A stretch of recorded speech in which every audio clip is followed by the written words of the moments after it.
Good morning and a very big welcome to our third COG Extra. I'm Charlie Muirhead, the CEO and co-founder of COGX, and it's an absolute thrill to be welcoming you here from wherever you are in the world today. This week, we're going to look at the road to Climate Week, New York City. Now, every September around this time, the streets of New York become gridlocked with presidential motorcades going to the UN General Assembly and the UN Climate Week. But this year, the streets are empty. But the screens of world leaders will be buzzing, much like ours are today. With the COP26 negotiations in Glasgow postponed to 2021, this virtual meeting of UN is going to be one of the biggest moments of the year for the climate community. It's a time for us to lean in and put climate absolutely front and center, not just because of the huge challenges we need to overcome, but because we firmly believe that the climate crisis could present the biggest economic opportunity of the last 200 years. We've got some brilliant minds lined up for you this morning, from the father of modern environmentalist movement to one of the key architects of the Open Banking Initiative to extraordinary startups changing the world and moving us to net zero. Don't forget that you can send your questions for speakers on the COGX platform, and don't forget to check out the expo and see all the incredible products and innovation that's on show today. So kicking off, we are absolutely beyond delighted to be welcoming the legendary James Lovelock, originator of the Gaia hypothesis, one of the greatest scientific thinkers of our time, and at a mere 101 years old, still going strong. His latest book, Novacine, is just out in paperback, and he's going to be speaking with Briony Worthington, co-director of Quadrature Climate Foundation and the former executive director of the Environmental Defense Fund. Briony, James, are you there? Yes. Hello, Charlie. Hi, over to you guys. Well, it's my absolute pleasure to be able to have this conversation with James Lovelock, who, as Charlie said, is really a living legend, born in 1919 and the author of a whole series of books and papers that have really revolutionized the way that we think about environmentalism. Not always the most easy reading at times, but it's been an amazing career, and I'm really looking forward to talking to James about his latest book, which has a much more hopeful outlook on the future of humanity. So with no further delay, I will love to have a 30-minute conversation, and then we'll open for questions from the viewers. Good morning, James. Good morning. How are you? Oh, well, as fit as you would normally expect. We'll be taking a 2-mile walk later today. Fantastic. You think that's amazing, wonderful. And you're in sunny Devon, I imagine. Yes, we are indeed. And early this morning, we couldn't help but see the red sky from the big fires in California. Oh, affecting the sunrise. Wow. Yeah. Can I ask you a very contemporary question to kick off? Because people know you for the Gaia hypothesis, but early in your career, you were an inventor of machines, of sensors, one of which was deployed to Mars to detect whether there are any forms of life on Mars. Which that's right. Yes. But in the news today, we have obviously this exciting potential life being detected on Venus. Have you got any thoughts on that? Oh, it's early days yet. I don't know quite what they're doing, and I doubt if they do. You've got to collect an awful lot of data before you can start coming up firmly with a statement. Yes, there's life on such and such a planet like Venus or Mars or the Earth, come to that. So it's early days, fair enough. It's exciting though. So I wanted to kick off just mentioning your new book, Novacine, which is out in paperback this year. Sorry. To go back to your question, it's just like a security test in a way. You know how much data you've got to put in to be sure that somebody is really who they say they are. The same is true of planets. Okay, so we shouldn't trust it just yet. So it's your new book, Novacine. It's subtitled "The Coming Age of Hyperintelligence." I found it a much more hopeful read. I have to confess, on reading some of your Gaia books, recent Gaia books, there really was a sense of impending doom. But in this, you talk about the fact that we've been a midwife to now a new form of intelligence that we can collaborate with to ensure that the kind of conscious cosmos continues. Do you think that era of the Novacene and hyperintelligence has already started? Yes, indeed. We have entered the early parts of the Novacene. As soon as you start turning the sun's energy into information, that marks the boundary point. And you might say that the moment the telephone came into use in a widespread way around the world, and that was in way back in Victorian times, then we entered the Novacene. One question that struck me when I was reading it was that we do have a kitting now, but much of it is being deployed in the commercial space. So AI, machine learning, being deployed in media platforms, in the advertising industry. Do we need more public investment in AI, do you think, to match these commercial investments? Well, it'll happen because a large proportion of the total money circulates in the public sector as well. And so they'll be spending on the products from the private sector. I mean, it's all mixed up. It probably is not helpful to separate them too much. If there's really a need, somebody will provide it because they make money by doing so. So it's up to the government to procure their own super intelligence, really, to be provided by whoever is capable. I see. And in your book, you talk about these cyborgs as being that they will see the value in keeping us alive, and that we'll collaborate together to keep humanity alive, or to keep the information flow. Can you tell me a bit why you're feeling optimistic that they'll need humans? Well, I think that's the wrong way to look at it, really. I mean, if you look out of your window, you're bound to see something green. Now, what you see is some leaf on some plant or other, and it's taking the energy coming from the sun, the light, and it's turning it into food for us. I don't for a moment imagine there's any plants anywhere out there that give a thought to this or wonder about it. It's a nice balance that's evolved as the system Gaia has evolved, and leave it alone, it'll do its job, and has done. So you say that they will see us in similar ways that we see plants, because they'll look at us as being very slow, but a curiosity that they will keep. They will see the value in having us. Well, don't forget that if they think at all, their thoughts will be about 1 million times slower than ours. And likewise, we think 1 million times faster than they do. And it's a huge difference. And I don't think they will do anything except perform their function, which is to turn sunlight into food for us, into energy, in other words. I see. Or power. Power would be a better word. Now, you see, in the old days, a working man went out and sold his ability to lift weights and things, power, for money. And then along comes the Anthropocene, and the machines start doing it. And the result is massive unemployment, unions to fight it, all sorts of things like that. I mean, this you all know. And do you see? I'm quite interested in your view now of the threat of climate change in this context. You've written extensively about the risk of an overheated planet and the need to keep it cool. is that still the great threat? How are you viewing that risk relative to other risks?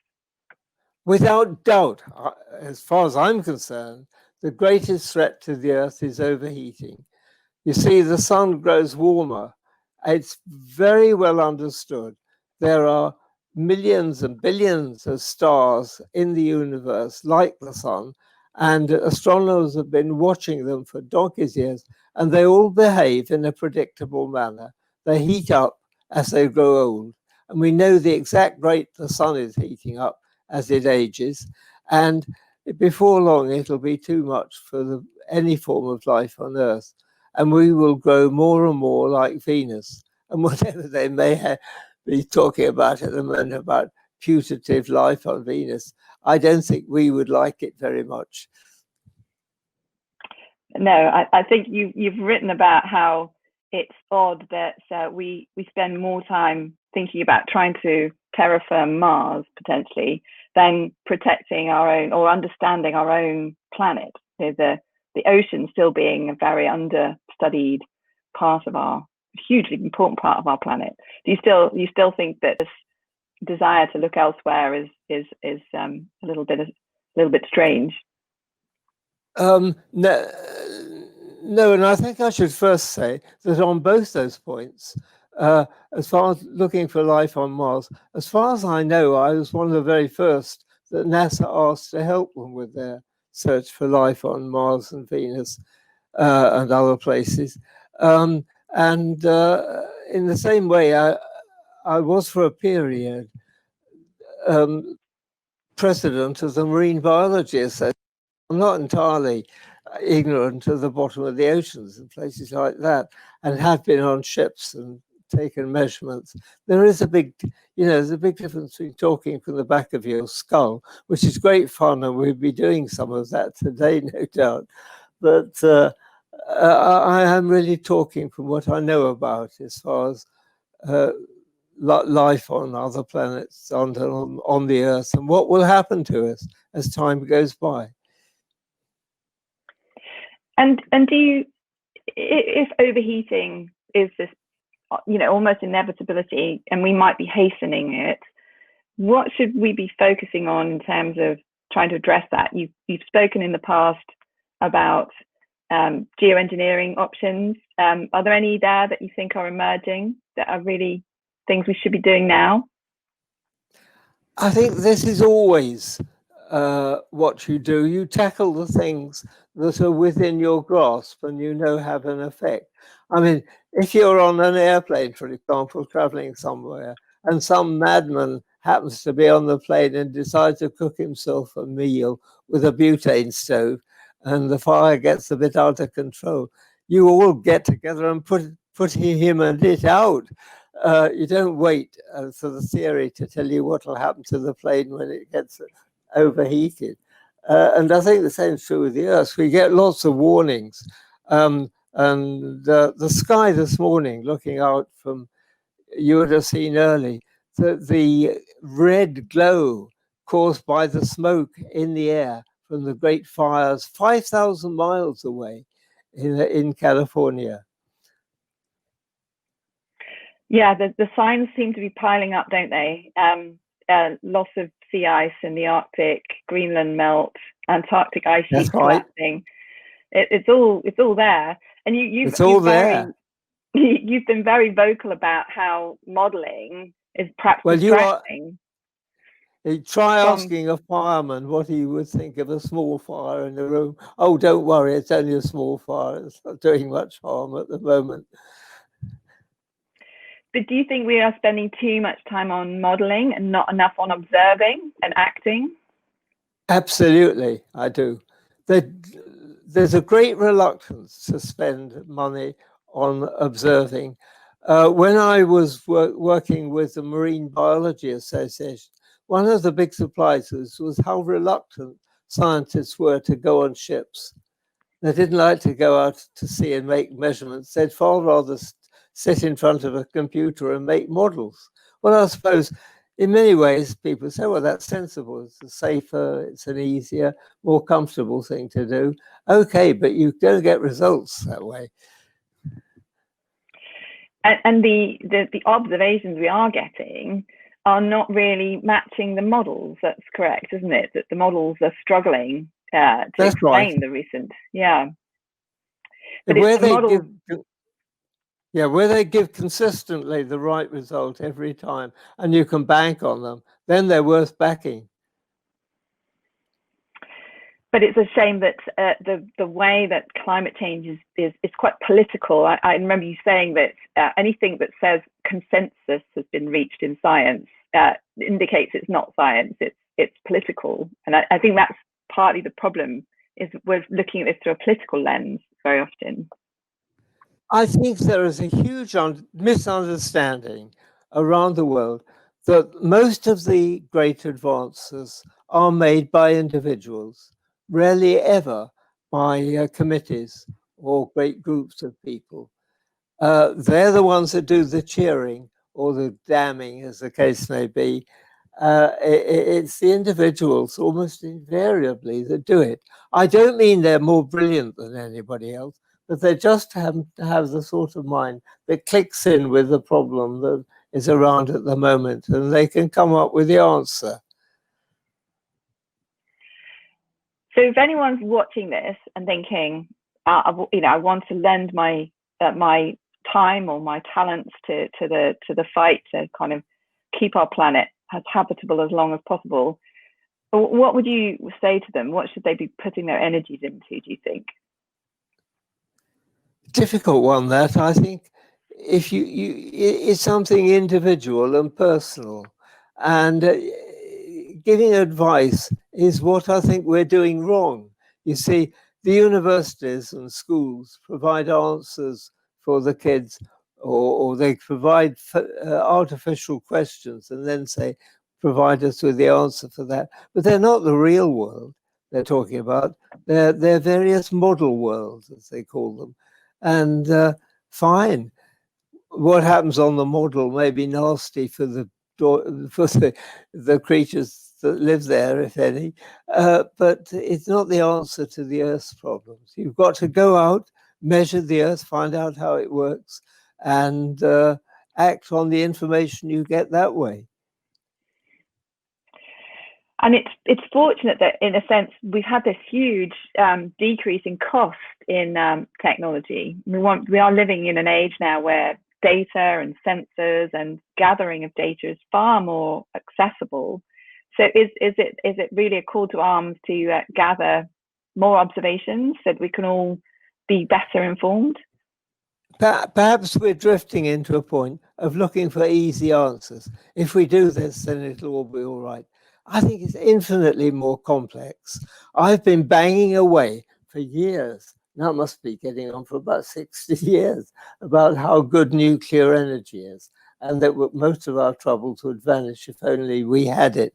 It's completely safe. It's the safest form of energy of the lot, far safer than any others. And that has been studies by the Scherer Institute in Switzerland have shown that quite clearly. And but we won't use it. And the real reason is that so many of us have money we don't know in our pension funds invested in fossil fuels, that this exerts a huge pressure against encouraging any rival form of energy. There's talk of renewable energy and spending large sums, and in certain places it works very well. But there's not the simple, immediate answer to lessen the burden on the Earth. I tend to agree with you, and I've been confused for many years now about. Well, I'm not confused because I was part of that green advocacy space that was instinctively anti-nuclear because they came out of the peace movement, not out of an environmental science perspective. And so, but I changed my mind on studying nuclear, and I now see it as a gift. I mean, it's a part of Gaia's gift that we have these very heavy elements that are fissionable, that can sustain a chain reaction. And it seems really wrong not to pursue that as a solution. And I'm hoping we'll see a renaissance. There's certainly more innovation in nuclear now than I can remember seeing for the last decade. So that does give me a little bit of hope that not everyone has drunk with, absorbed this idea that we can do it just by reducing our use of energy and using renewables, that there's need for really powerful, dense sources of power. Yes, and I think there's a lot of, I wouldn't call it crookery, because it's a sort of natural reaction by the energy companies to badmouth nuclear all along. I don't know whether there's the police could find evidence of corruption, but there's a smell of it around the whole business. Yes, I try and avoid conspiracy theories, but if you see what happened in France when they completely got off their oil addiction in a matter of years, yes. a decade, clearly that will have shaken the fossil industry, and it seems we've forgotten that we've done this. Sweden's done it, France did it, America made great strides, and then it's all ground to a halt. But I think now with new computing power, the reactors are being designed by computers, so they're now exploring in a way that wasn't possible maybe just 30 years ago. Yes, I wholly agree with you. And who knows if we won't also, do you think we'll ever crack fusion? Sorry, I missed that one. I was just asking if you thought we would perhaps crack fusion as well as fission. Fusion power. Yes, we had the pleasure of seeing the tokamak at Culham, just south of Oxford, a few years ago, and it almost worked. You got the impression that they weren't really all that long away for making fusion power work. Well, that's another form of nuclear energy, and it produces plenty of spare radiation, which you don't want in your house. But it's alleged to be a lot safer than ordinary nuclear energy. But I think this is all part of a gimmick to badmouth nuclear. Because if you take England, for example, we've run nuclear power longer than anyone. How many accidents? But as far as I know, nobody's been seriously hurt and nobody's been killed. Now, you can't say that about the petroleum or coal industries. No, it's, when I was studying nuclear, I learned about the fire at Windscale. And one thing that's the one accident we've had, and it was actually not that damaging at all. But there was no media coverage, so I think that was the difference. So we didn't get hysterical about it. But Tom Toohey, the operator of the reactor, was called out to check what was going on with the reactor, and he actually went into the reactor building and looked into the reactor and saw that it was on fire. And it just so happened that he wasn't exposed to a very severe amount of radiation. He lived a full life, died of old age in Australia. The idea that radiation is we have a lot of misinformation about it, and over focus on these very limited number of accidents relative to other accidents that have happened all the time. Solar panels even, cause accidents, as do hydro dams. It's just not a fair comparison.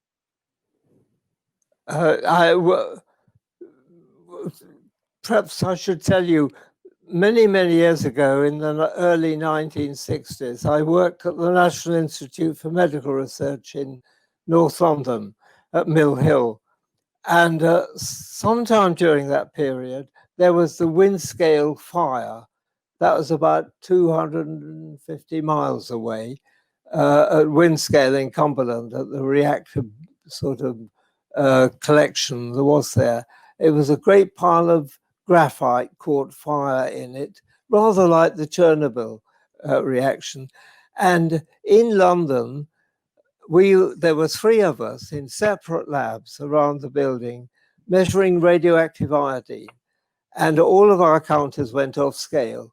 We couldn't do our measurements, and we thought that maybe one of us had made a mistake and spilt a whole pile of radioactive iodine down.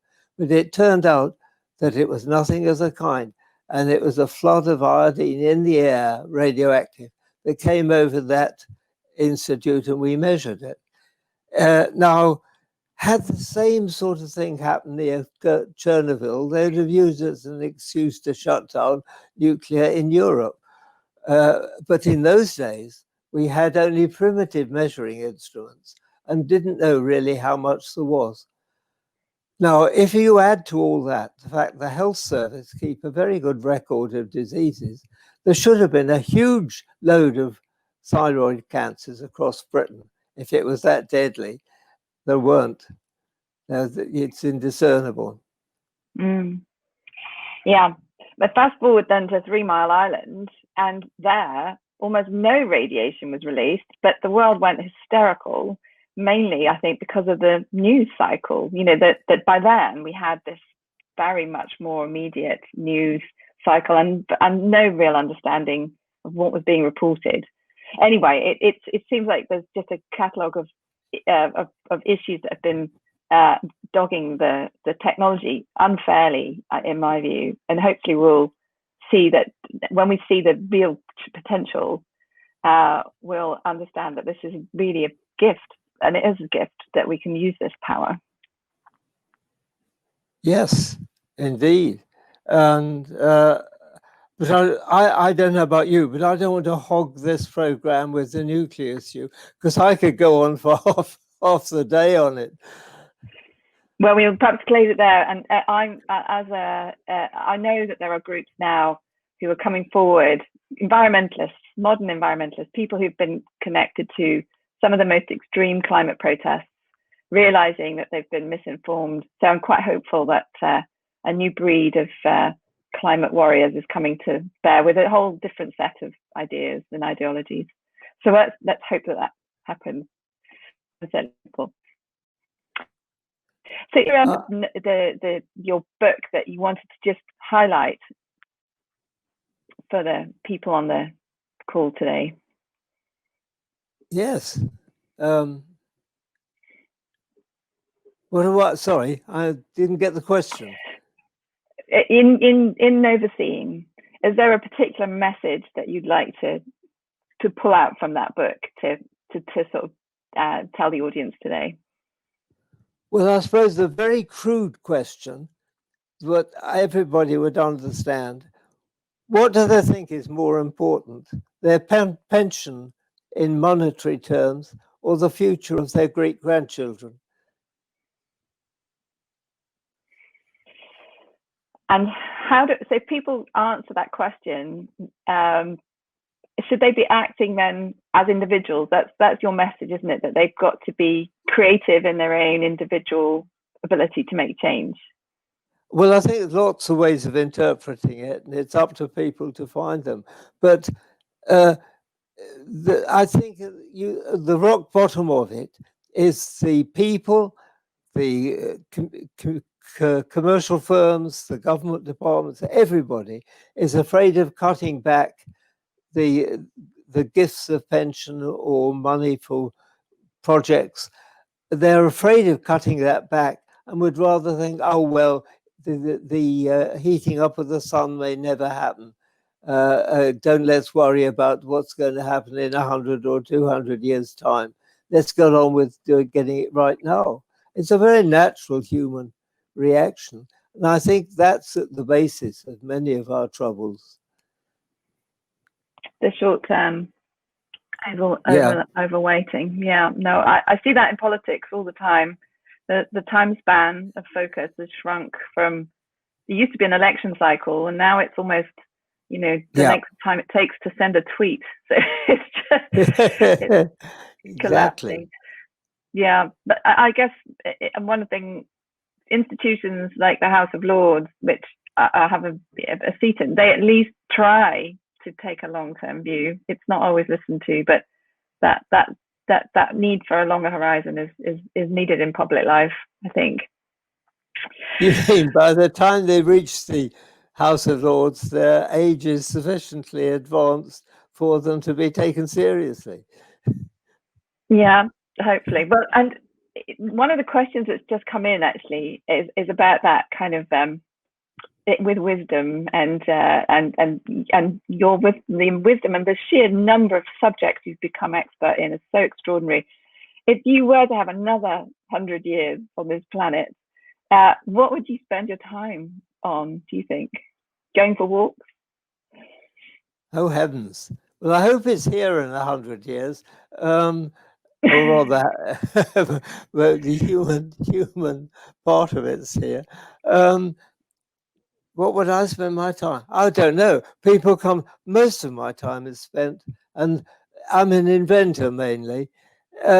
You don't sort of invent inventions lying in the bath or sitting on having a glass of beer or something like that. You think inventions when somebody says, I wish somebody would invent a gadget for doing that.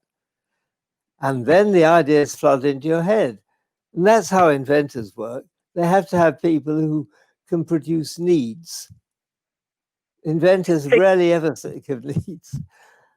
So you would be there answering the call from, as you That's have right. done over the last 70 or 80 years. I need something doing, and you'd be there ready to do it.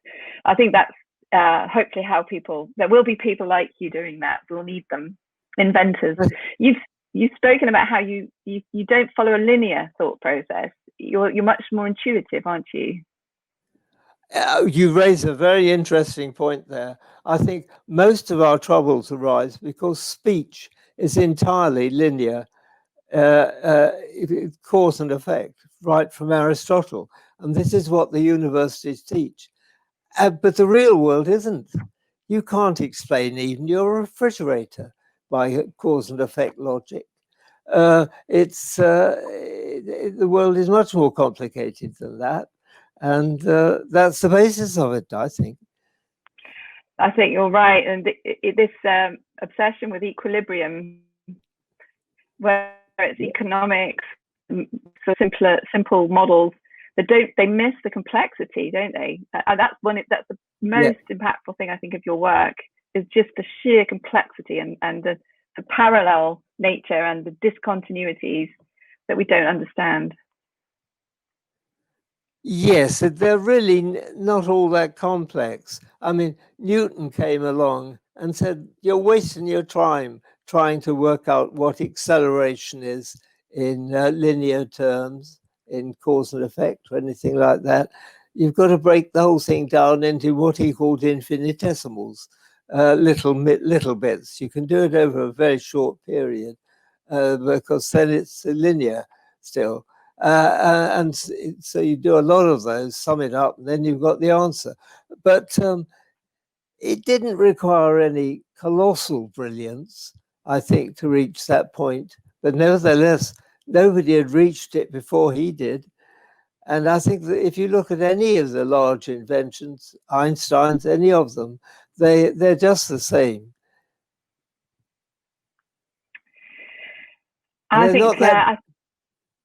Sorry, I was going to say they're not that difficult. It's just that we haven't come across them. Okay. So there's some truths to be uncovered yet that we just need to look for. Undoubtedly. Excellent. We have a poll that has been conducted on our behalf while we've been talking. I think Elise is going to show that. So this poll is: do you think technology will solve the climate crisis? 58% of our viewers have said yes, and 42% have said no. Those numbers make me think perhaps we haven't had that many votes, but let's reflect. Well, that puts me in my place, doesn't it? Well, I don't think we need to take this result of this poll to heart ourselves. I think it's going to be, we'll need technology, won't we? I mean, but it will be deployed by intelligence, whether that's our intelligence.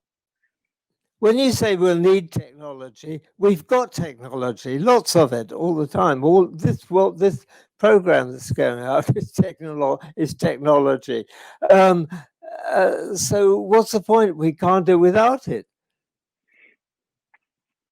Yeah, no, it's just a fact of life now. And you describe that in your book about how we have ushered in an era of electronics, really, haven't we? That's information, data, and it would never have coalesced naturally. We had to go through human intelligence to get there. Of course, yes.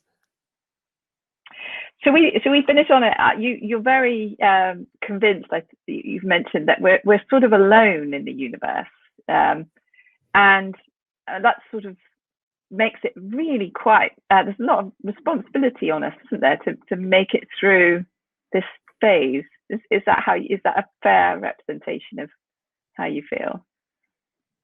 Well, I feel that I'm cliffhanging to quite an extent, and so is the human species. So we can so easily do something quite desperate and not only knock ourselves off, but a lot of the rest of the life on the planet. And this is a worrying thought. Yet we're told all the time, oh, nothing to worry about, your pension will be safe until 2030 or something like that. And yes, it's an illusion that business as usual continues. And I guess we've had a bit of a shock in relation to COVID-19 in terms of business as usual. Someone's asked in the questions, is that part of Gaia? Has Gaia thrown this at us? In a way, yes, it's another organism on the planet. But of course, if you go back to Malthus's time, not all that long ago, when was it, about I didn't bad at dates, so I won't give it. Malthus is, of course, he was saying there are too many people on the planet when he was alive. And he was quite right, and he worked out the sums more or less accurately. And we are now about 800 times as many people as there were then. And he was saying that was too many. I definitely agree with him. I think we've got far too many people on the planet at the moment for the technology we are living with. Perhaps in the Novacene they'll manage more. I don't know. And do you think there's a natural, potentially a natural link that birth rates are generally falling as humans get more affluent or are less worried about childhood, infant mortality, that the birth rates do tend to trend down, don't they? Is that part of a natural correction? I would think you're probably right. Although trying to explain the full details of each step in what causes it to drop down is impossible. You can try it, but I mean everything from this program to some article in the newspaper or in a book or something, to actions of one kind or another, a new sort of baked beans or anything you want. All of those things have an effect on the population, and it just happens. It's a Gaian response. Well, it's been a real pleasure having this time with you. And do you feel? You said you've said in the book that you feel that the Earth is we're like an old lady now. We're a little bit aged in our time in the universe, and that makes us a bit more fragile. And you've said that about you've said that about it. So that fragility. What's your biggest fear about? What's the big shock that might cause? You mean what's the analogous fragility of the Earth? Yeah. Well, the simple answer to that one, its ability to cope with the warm up of the sun.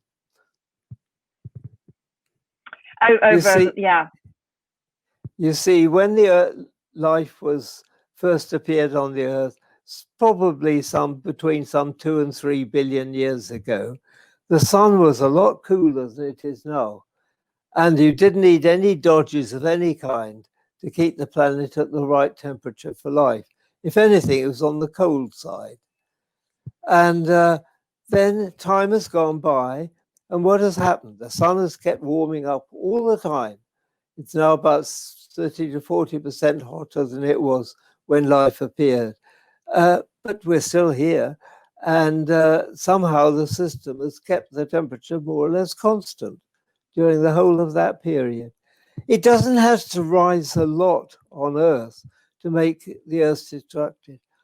I think it was the head of the Met Office many years ago, when it was a more old-fashioned what do you call it, department, that Sir John Horton first brought out the point that if the sea temperature ever reached 47 degrees, we'd all be dead in no time, because then you'd have a runaway greenhouse caused by water vapor, and the sun would heat up and be as hot or hotter than Venus. Well, and that would mean that all was left was some phosphine in the atmosphere, potentially, which wouldn't be great. That's right, yes. We'll wait and see what happens there. Yeah. Well, thank you so much for your time. And I've been a long fan of all your work, even the most gloomy prognoses, which has definitely made me both depressed and kind of desiring to make a bigger difference. So thank you so much for all that you've done to challenge the narratives around climate change, to point out the obvious weaknesses, to be courageous and thinking in bold, and sometimes, you know, you're ahead of your time many times. And it's been a real privilege to spend this time with you. If you have any final words you wanted to say to the audience, please do so. It's been a real pleasure. And it has for me too. And thank you especially for making it that. There we are. Thank you all. Thanks. And here's Charlie. Brilliant. Thanks, Briony, and thanks, James. That was absolutely brilliant, and what a fascinating session. Obviously, importantly, make sure you pick up your copy of Novacene. It's a fascinating read, and I'll be thinking deeply, James, about my pension fund based on your comments there. That's obviously one to pension fund. My pension. Thank you very, very much. And we're going to wrap things up there on this stage. We'll be back at 10 o'clock for our next session, which is going to be exploring the cutting edge open energy initiative. And we'll look forward to seeing you all then. Bye for now. Thank you. Bye now. Thank you. Want access to more CogX videos? Subscribe now for free at cogx.co.